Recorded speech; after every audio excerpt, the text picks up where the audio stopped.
Manjadi brethren സഭാഭവനിൽ നിന്ന് പ്രാർത്ഥിച്ച്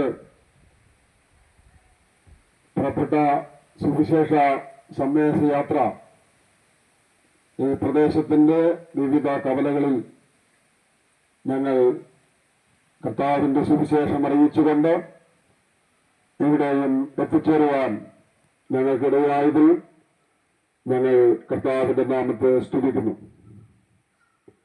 ഞങ്ങളുടെ ഈ സുവിശേഷ സന്ദേശ യാത്രയിൽ ഞങ്ങളുടെ പ്രസംഗ വിഷയം ഞങ്ങൾ ഉൾപ്പെട്ടു നിൽക്കുന്ന സഭയെക്കുറിച്ചുള്ള ഒരു പ്രസംഗമല്ല, ഞങ്ങൾ ഉൾപ്പെട്ടു നിൽക്കുന്ന സംഘടനയെക്കുറിച്ചുള്ള ഒരു പ്രസംഗമല്ല. ആ നിലയിലുള്ള പ്രസംഗത്തിന് ഞങ്ങൾ താല്പര്യപ്പെടുന്നില്ല. ഞങ്ങളുടെ പ്രസംഗ വിഷയം കഴിഞ്ഞ 2025 വർഷങ്ങൾക്ക് മുൻപ് സ്വർഗമഹിമകളെ വെടിഞ്ഞ് ഭൂമിയിൽ അവതരിച്ച് മനുഷ്യവർഗത്തിന്റെ പാപത്തിന്റെ പരിഹാരത്തിന് വേണ്ടി കാൽവരിയിലെ ക്രൂശിൽ കൈകാലികൾ കാരുര്യമ്പാണികൾ കേൾപ്പിച്ചു കൊടുക്കപ്പെട്ട് ശിരസിന്മേൽ മുൾക്കിരീടം അടിക്കപ്പെട്ട് മാറിൽ കുന്തം കൊണ്ട് കുത്തിലേൽക്കപ്പെട്ട് ചാട്ടവാറ് കൊണ്ട് അടിയേൽക്കപ്പെട്ട് നിന്നയ്ക്കും തുപ്പലിനും മുഖം മറയ്ക്കാതെ വണ്ണം നിന്ദിതനായി നിസ്സഹായനായി കാൽവരിയിലെ ക്രൂശിൽ മരിച്ചിട്ട് ഉയർത്തെഴുന്നേറ്റ കർത്താവായ യേശുക്രിസ്തുവിന്റെ ക്രൂശിന്റെ സന്ദേശമാണ് ഞങ്ങൾക്ക് പ്രസംഗിക്കാനായിട്ട് ഉള്ളത്. മനുഷ്യവർഗത്തിന്റെ പാപത്തിന്റെ പരിഹാരത്തിന് വേണ്ടി കർത്താവ് ക്രൂശിൽ വന്ന് ഭൂമിയിൽ വന്ന് ക്രൂശിൽ മരിച്ചു എന്നുള്ളത് ഒരു ചരിത്ര സംഭവമാണ് എന്നുള്ളത് വിശുദ്ധ തിരുവെഴുത്ത് പരിശോധിക്കുമ്പോൾ നമുക്ക് മനസ്സിലാക്കുവാൻ തക്കവണ്ണം സാധിക്കുന്നുണ്ട്. യേശുക്രിസ്തു ലോകത്തിലേക്ക് വന്നത് മനുഷ്യവർഗത്തിന്റെ പാപത്തിന്റെ പരിഹാരം വരുത്തുവാൻ വേണ്ടിയായിരുന്നു. മനുഷ്യവർഗത്തിന്റെ പാപത്തിന്റെ പരിഹാരം സ്വന്തം കർമ്മങ്ങളാൽ സാധ്യമല്ലായിരുന്നു. സ്വന്തം കർമ്മങ്ങളാൽ പാപങ്ങൾക്ക് പരിഹാരം വരുത്തി മരണത്തിനപ്പുറം സ്വർഗത്തിലെത്തിച്ചേരുവാൻ കഴിയുമായിരുന്നുവെങ്കിൽ യേശുക്രിസ്തു ലോകത്തിലേക്ക് വന്ന ക്രൂശിൽ മരിക്കേണ്ടതായ ആവശ്യമില്ലായിരുന്നു. യേശുക്രിസ്തു ലോകത്തിലേക്ക് വന്ന ക്രൂശിനെ മരിക്കുവാൻ കാരണം സകല മനുഷ്യരുടെയും പാപത്തിന്റെ പരിഹാരം വരുത്തുവാൻ വേണ്ടിയായിരുന്നു. പാപം നമ്മുടെ ജീവിതത്തിൽ ഈ ദൈവത്തോട് ബന്ധം പുലർത്തുവാൻ കഴിയാതെ വണ്ണം ദൈവത്തിൽ നിന്ന് വിധവറയിൽ ജീവിക്കുവാൻ മാത്രമാണ് നമ്മെ സഹായിക്കുന്നത്. പാപം നമ്മുടെ ജീവിതത്തിൽ ഈ മഹാദൈവത്തോട് കൂട്ടായ്മ ബന്ധം പുലർത്തുവാൻ കഴിയാതിരിക്കുമ്പോൾ പാപിയാകുന്ന മനുഷ്യന് ഈ ദൈവത്തോട് ബന്ധം പുലർത്തുവാൻ ഇടയാകേണ്ടതിനു വേണ്ടി പാപിയാകുന്ന മനുഷ്യന് മരണത്തിനപ്പുറം സ്വർഗത്തിൽ എത്തിച്ചേരുവാൻ വേണ്ടി നമ്മുടെ പാപങ്ങളുടെ പരിഹാരാർത്ഥമാണ് യേശുക്രിസ്തുവിന്റെ ക്രൂശ് മരണം എന്നുള്ളത് വിശുദ്ധ തിരുവെഴുത്ത് പരിശോധിക്കുമ്പോൾ നമുക്ക് മനസ്സിലാക്കുവാൻ കഴിയുന്നൊരു വിഷയമാണ്. ആ നിലയിലെ പാപത്തിന്റെ പരിഹാരാർത്ഥമായിരുന്നു യേശുക്രിസ്തു ക്രൂശിൽ മരിക്കപ്പെട്ടത് എന്നുള്ളത് നമുക്ക് മനസ്സിലാക്കുവാൻ തക്കവണ്ണം സാധിക്കുന്നുണ്ട്. പ്രവാചക പുസ്തകത്തിൽ നാം ഇപ്രകാരം വായിക്കുന്നു: മനുഷ്യവർഗം മുഴുവനും ഇടയിലെ ലാത്താടുകളെ പോലെ പറ്റി ഉഴലുന്നവരായിരുന്നു. എന്നാൽ സ്വർഗത്തിലെ ദൈവം നമ്മുടെ അകൃത്യങ്ങളും പാപങ്ങളും യേശുക്രിസ്തുവിന്റെ മേൽ ചുമത്തപ്പെട്ടു. പ്രവാചകൻ അതാണ് നമ്മെ വിളിച്ചറിയിക്കുന്നത്. നമ്മുടെ ജീവിതത്തില് പാപം നമ്മുടെ ജീവിതത്തിൽ സമാധാനവും ശാന്തിയും ഇല്ലാത്തവരാക്കി തീർക്കുന്നു. പാപം നമ്മുടെ ജീവിതത്തില് ഈ മഹാദൈവത്തോട് ബന്ധം പുലർത്തുവാൻ കഴിയാത്ത അവസ്ഥയിലേക്ക് നമ്മെ നയിക്കുന്നു. അതുകൊണ്ടാണ് വിശുദ്ധ ബൈബിൾ പറയുന്നത്, ഒരിക്കൽ മരിച്ചുകയും പിന്നെ ന്യായവിധിയും ദൈവം മനുഷ്യർക്ക് വേണ്ടി നിയമിച്ചിരിക്കുന്നു. മരണം മനുഷ്യ ജീവിതത്തിൽ സംഭവിക്കും. മരണത്തിനപ്പുറം ഒരു ന്യായവിധി ദൈവം വെച്ചിട്ടുണ്ട്. അതിലെ മരണം സംഭവിക്കുന്നു. മരണത്തിനപ്പുറം ന്യായവിധി ഉണ്ടാകുന്നു. ഈ മരണത്തിൽ നിന്ന് നമ്മെ വിടുവിക്കുവാൻ, ഈ ന്യായവിധിയിൽ നമ്മെ രക്ഷിക്കുവാൻ വേണ്ടിയായിരുന്നു യേശുക്രിസ്തുവിന്റെ ക്രൂശുമരണം എന്നുള്ളത് നമുക്ക് കാണുവാൻ സാധിക്കും. ചിലർ പറയുന്നത് പോലെ യേശുക്രിസ്തു ഏതെങ്കിലും പാപങ്ങൾ ചെയ്തതുകൊണ്ടല്ല മരിച്ചത്. യേശുക്രിസ്തുവിൽ പാപമില്ലായിരുന്നു. അവൻ പാപം ചെയ്തിട്ടില്ല. അവൻ പാപമറിയാത്തവനാണ്. ആ ആമയിൽ പാപമില്ലാത്തവൻ, പാപമറിയാത്തവൻ, പാപം ചെയ്തിട്ടില്ലാത്തവൻ കാൽവരിലെ ക്രൂശിൽ മരിക്കുവാൻ കാരണം യഹോ നമ്മുടെ എല്ലാവരുടെയും പാപങ്ങൾ ക്രിസ്തുവിന്റെ മേൽ ചുമത്തപ്പെട്ടപ്പോൾ ആ ചുമത്തപ്പെട്ട പാപങ്ങളുടെ ശിക്ഷയാണ് കർത്താവിന്റെ ക്രൂശുമരണത്തിൽ സാധ്യമായത് എന്നുള്ളത് തിരുവനന്തപുരത്ത് പരിശോധിക്കുമ്പോൾ നമുക്ക് കാണുവാൻ തക്കവണ്ണം സാധിക്കുന്നുണ്ട്. യേശുക്രിസ്തുവിന്റെ ജീവിതത്തിന്റെ വിശുദ്ധിയെ കുറിച്ച്, യേശുക്രിസ്തുവിൽ പാപമില്ല എന്നുള്ള ആ വലിയ വസ്തുതയെ കുറിച്ച് യേശുക്രിസ്തുവിനെ ക്രൂശിപ്പാനായി ഏൽപ്പിച്ചു കൊടുത്ത ന്യായാധിപൻ വിളിച്ചു പറയുകയാണ്, ഈ നീതിമാന്റെ രക്തത്തിൽ എനിക്ക് പങ്കില്ല. യേശുക്രിസ്തുവിനോട് ക്രൂശിക്കപ്പെട്ട കള്ളന്മാർ പറയുകയാണ്, ഞങ്ങൾ ന്യായമായിട്ട് ശിക്ഷ അനുഭവിക്കുന്നു. ഒരു ശിക്ഷയും ഒരു തെറ്റും ചെയ്യാത്തവരാണെന്നു എന്ന് ക്രിസ്തുവിനോട് ക്രൂശിക്കപ്പെട്ട കള്ളന്മാർ പറയുന്നു.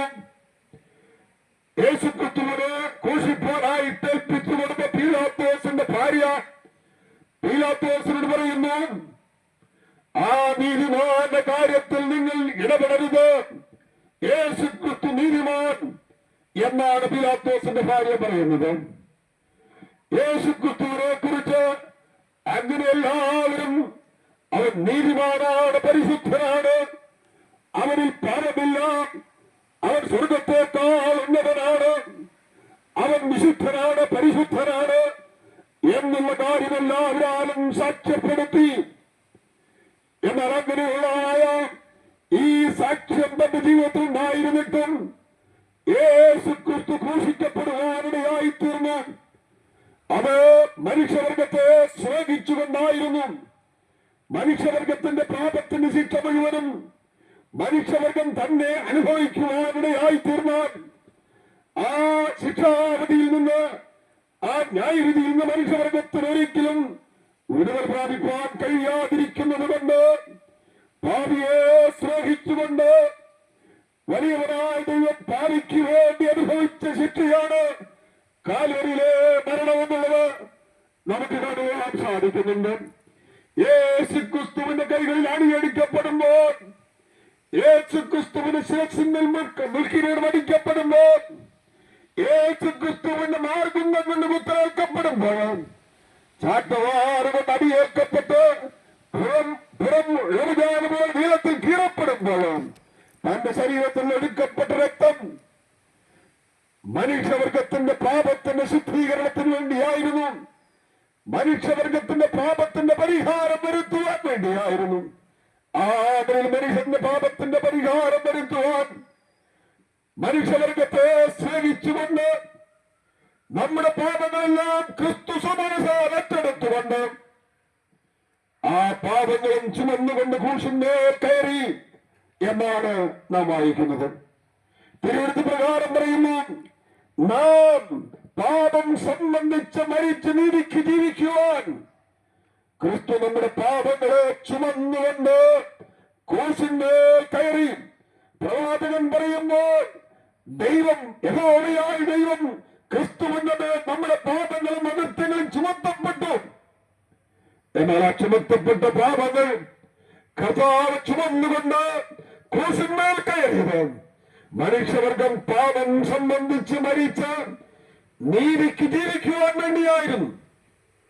ജീവിതത്തില് നീതിയായ ജീവിതത്തിന് വേണ്ടിയായിരുന്നു യേശുക്രിസ്തു ക്രൂശിന്മേൽ നമ്മുടെ പാപങ്ങളുടെ പരിഹാരാർത്ഥം പാപത്തിന്റെ ശിക്ഷ അനുഭവിച്ചത് എന്ന് നമുക്ക് കാണുവാൻ സാധിക്കും. പുതിയ നിയമത്തിൽ കൊലോസ്യ ലേഖനം വായിക്കുമ്പോൾ നമുക്ക് വിരോധമായിരുന്ന കൈയെഴുത്തു മായ്ച്ച് നമുക്ക് വിരോധമായിരുന്ന ചട്ടങ്ങളും പ്രമാണങ്ങളും യേശുക്രിസ്തു ക്രൂശിൽ തറക്കപ്പെട്ട് നമ്മെ നമുക്ക് വിരോധമായിരിക്കുന്ന ചട്ടങ്ങളിൽ നിന്നും പ്രമാണങ്ങളിൽ നിന്നും നമ്മെ വിടുവിച്ചു എന്നാണ് വായിക്കുന്നത്. ആ നിലയിലും കർത്താവായ യേശുക്രിസ്തുവിന്റെ ക്രൂശ് മരണം, അവന്റെ ക്രൂശിൽ ചിന്തപ്പെട്ട രക്തത്താൽ നമ്മുടെ ജീവിതത്തില് ശാന്തിയും സമാധാനവും അനുഭവിപ്പാൻ ഇടയായി തീർന്നു. യേശുക്രിസ്തുവിന്റെ കാൽവരിയിൽ ചിന്തപ്പെട്ട രക്തത്താൽ നമുക്ക് ശാന്തിയും സമാധാനവും ലഭിക്കുന്നു. അതുകൊണ്ടാണ് കർത്താവ് പലസ്തീന തെരുവിൽ നിന്നുകൊണ്ട് മനുഷ്യ ജീവിതത്തെ ആഹ്വാനം ചെയ്യുന്നത്. അധ്വാനിക്കുന്നവരും ഭാരം ചുമക്കുന്നവരുമായുള്ളവരെ എല്ലാവരും എന്റെ അടുക്കൽ വരികയും ഞാൻ നിങ്ങളെ ആശ്വസിപ്പിക്കും എന്ന് വിളിച്ചു പറയുന്നത്.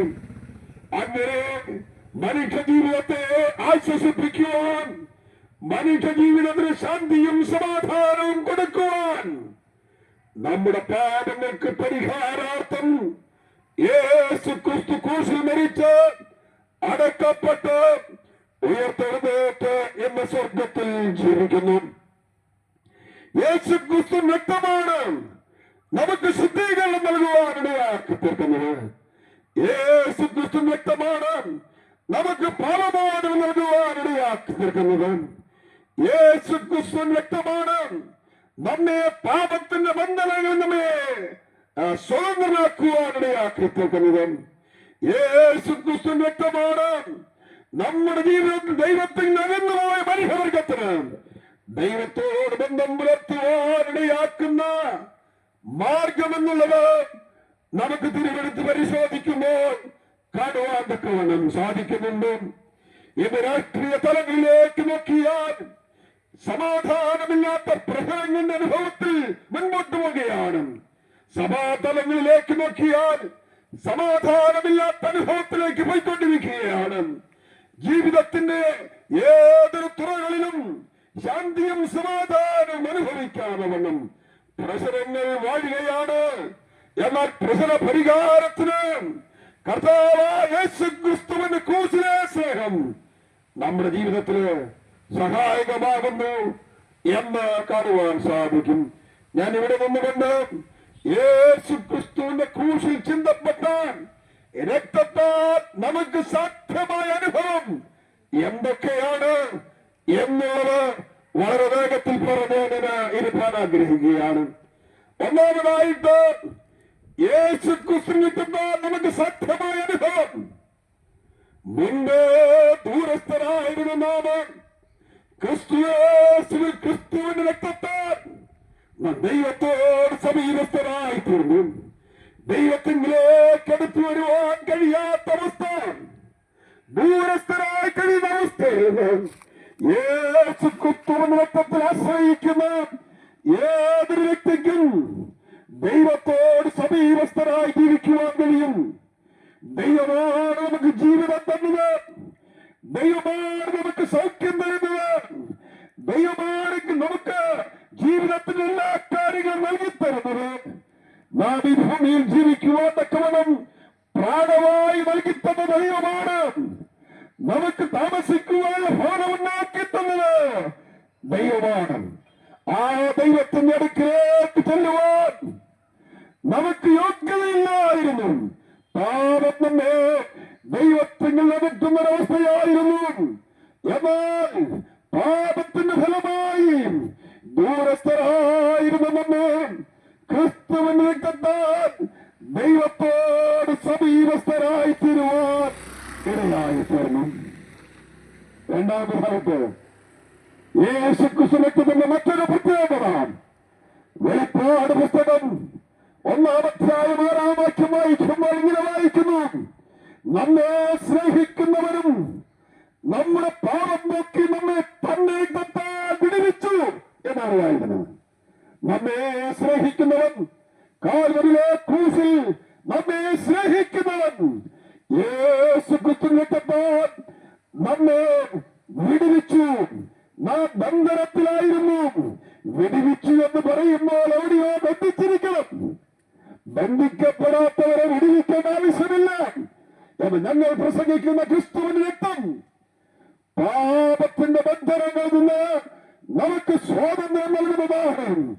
ഞങ്ങൾ പ്രസംഗിക്കുന്ന ക്രിസ്തുവിന്റെ പുണ്യാഹരക്തം നമ്മെ പൈശാചിക ബന്ധനങ്ങളിൽ നിന്ന് വിടുവിക്കുന്നവരാണ്. സ്വാതന്ത്ര്യം